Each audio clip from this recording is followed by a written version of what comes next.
कैसे हैं आप सभी बताएं। 2 दिन से पढ़ाई डिस्टर्ब रही, गैपिंग रही, इसके लिए हमें खेद है। कुछ मौसम की डिस्टर्बिंग रही, शायद हम काम नहीं कर पाए, आप लोगों को अच्छा नहीं पढ़ा पाए और क्लास जो है सुचारू रूप से जारी नहीं हो पाई, इसके लिए हमें खेद है।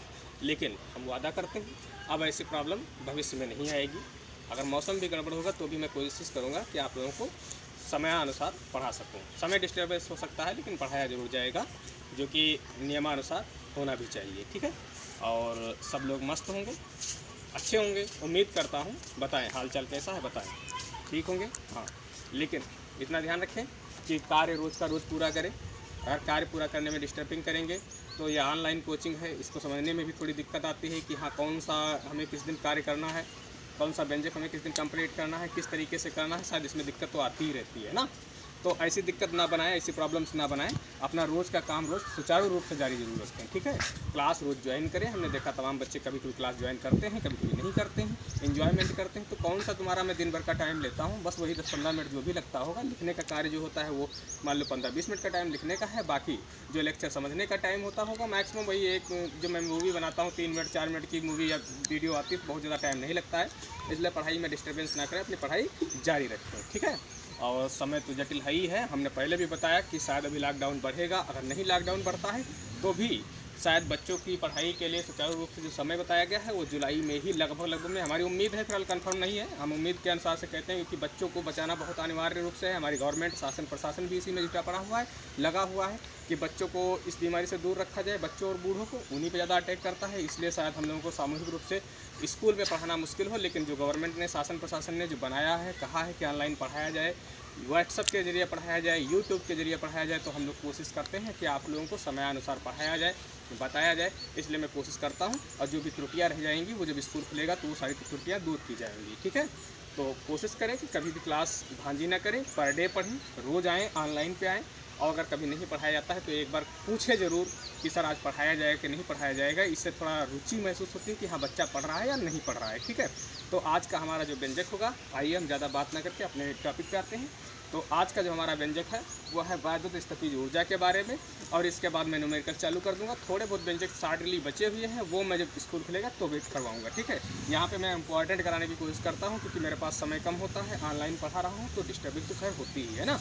तो जो भी दिक्कतें आएंगी वो जब विद्यालय खुलेगा, हमारे स्कूल खुलेगा, तो कमियाँ पूरी कराई जाएंगी। तो आज ये व्यंजक कराने के बाद में मैं यहाँ से न्यूमेरिकल चालू कर दूँगा इस लेसन के। ठीक है, हाँ मैं कोशिश करता हूँ एक एक टॉपिक को समझाऊँ, बताऊँ, पढ़ाऊँ। जिम्मेदारी आपकी बनती है, पढ़ना है, नहीं पढ़ना है, कैसे पढ़ना है, कितनी देर पढ़ना है, ये तुम आप लोगों को सोचना है, हमें नहीं। ठीक है, हम अपनी ड्यूटी कर रहे हैं। ग्रुप बनाया गया, ग्रुप में पढ़ाना है, मैं ग्रुप में पढ़ा रहा हूँ।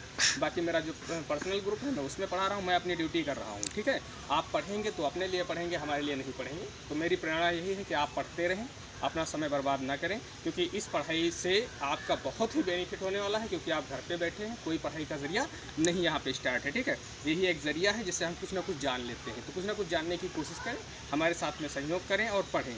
अगर पढ़ते हैं तो अपना फ़ायदा करेंगे, नहीं पढ़ते हैं तो कोई बात नहीं, क्योंकि अगर 2 बच्चे भी पढ़ेंगे तो हमारा काम हो जाएगा। ठीक है, तो आओ देखते हैं आज का व्यंजक, जो कि हमने बताया वैद्युत स्थितिज ऊर्जा के बारे में। ये व्यंजक है, हम करवाएंगे, इसके बाद तुरंत न्यूमेरिकल चालू हो जाएंगे। ठीक है, तो आओ आइए, जैसे कि मैंने बताया वैद्युत स्थितिज ऊर्जा के बारे में, आज हम वैद्युत स्थितिज ऊर्जा के बारे में जानेंगे।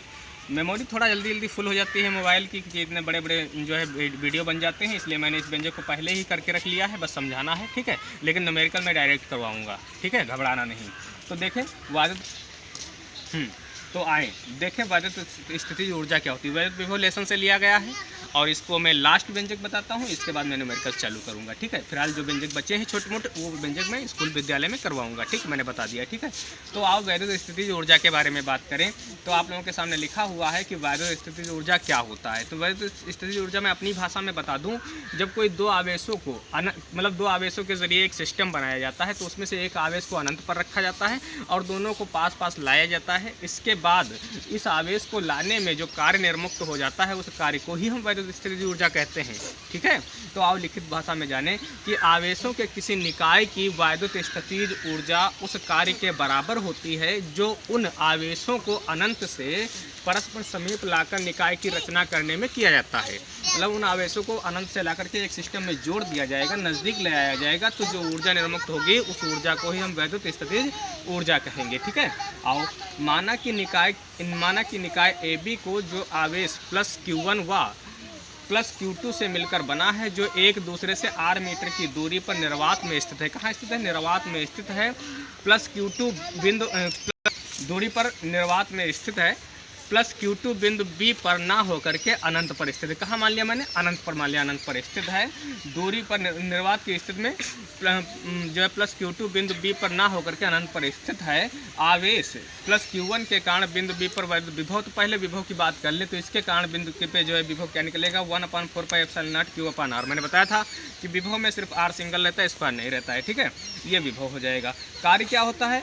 आवेश Q2 को अनंत से बिंदु B तक लाने में किया गया कार्य क्या हो जाएगा? W बराबर Q2V। क्या हो जाएगा? W बराबर Q2V, क्योंकि V तो हम निकाल ही चुके हैं, एक आवेश Q2 बचता है, उसको ले लिया जाएगा, ठीक है। तो V का मान हमने लिख लिया है 1/4πε0 Q1, और Q2 तो Q2 ही था बटे में R, ठीक है। यही हमारी वैद्युत स्थितिज ऊर्जा है, ठीक है। ये हमारा व्यंजक वैद्युत स्थितिज ऊर्जा का कंप्लीट हो गया है। कोई प्रॉब्लम है, कोई समस्या है तो कमेंट करके बताएं, मैं दोबारा इसको भेज दूंगा, आप लोगों को अच्छी तरीके से समझ में आएगा, ठीक है। इसके बाद में मैं भी इसकी फ़ोटो भी भेज दूंगा ताकि आप लोग अच्छी तरीके से समझ सकें। क्लियर है? आओ न्यूमेरिकल्स देखें, आओ।